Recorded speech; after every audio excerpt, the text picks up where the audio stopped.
Estamos en INTA Castelar.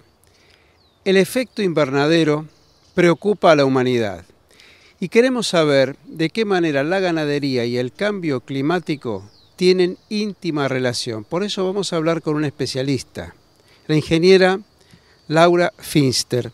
¿Desde cuándo trabajas en INTA? Y en INTA desde el año 1994. Y en el año 1996 empezamos a trabajar en este tema de la estimación de gases de efecto invernadero por parte de la ganadería en la República Argentina. En aquella época era un tema extraño, extravagante para algunos, ¿no? Sí, era un tema extraño, incluso para nosotros. Para mí fue una sorpresa y tuve que aprender desde cero. Pero bueno, nos convocaron afortunadamente, digo hoy en día, para participar y para formar parte del equipo de profesionales que elaboramos los llamados inventarios de gases de efecto invernadero para la República Argentina. En aquel momento la República Argentina fue la primera vez que hizo este trabajo para comunicar a las Naciones Unidas, cosa que es un proyecto fue bastante importante. ¿Por qué es importante medir precisamente? ¿Por qué es trascendente esta tarea a la vuelta del tiempo?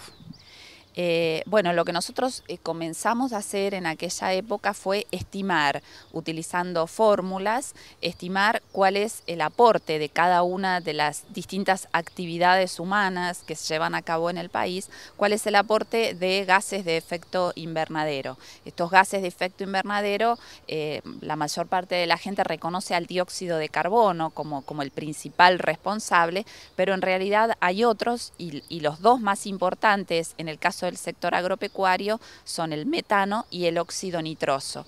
Y además estos gases, el metano y el óxido nitroso, tienen lo que se llama poder de calentamiento global, es decir, contribuyen al calentamiento del planeta mucho más que el dióxido de carbono. Por eso es importante identificar y determinar cuánto es lo que emite un país para después y cuáles son las actividades que contribuyen a esta emisión para poder después identificar tecnologías para poder reducir y a más largo plazo o en otro nivel políticas públicas que contribuyan a que todo el país reduzca estas emisiones. ¿Cuáles son los últimos datos, las referencias más actuales que ustedes disponen en esta materia?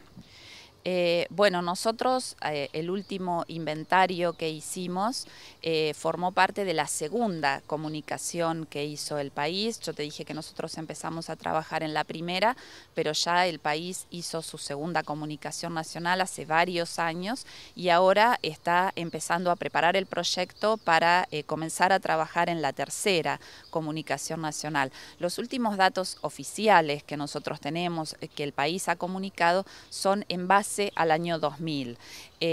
Pero bueno, nosotros hemos hecho algunos trabajos para otros proyectos e incluso algunas estimaciones propias hasta el año más o menos 2005.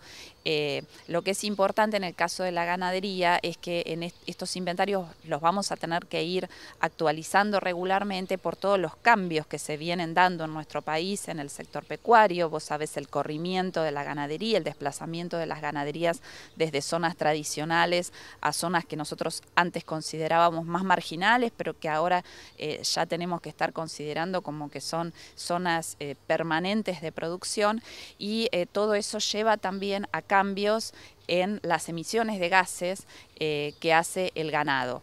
Todo esto para nosotros es bastante reciente, aun cuando empezamos a trabajar hace 13 o 14 años, pero estos trabajos son bastante arduos y bueno, tenemos que estar actualizándolo permanentemente y dependemos también del aporte de otros profesionales de la ganadería, del sector pecuario, para que nos provean los datos para nosotros poder hacer estas estimaciones y mantener permanentemente actualizadas el dato de lo que son las emisiones en la ganadería.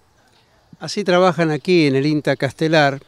Cuando en 1996, nos decía Laura, comenzaron con esta tarea, se pensaba que era una cuestión menor, de relativa importancia. Hoy es una exigencia mundial.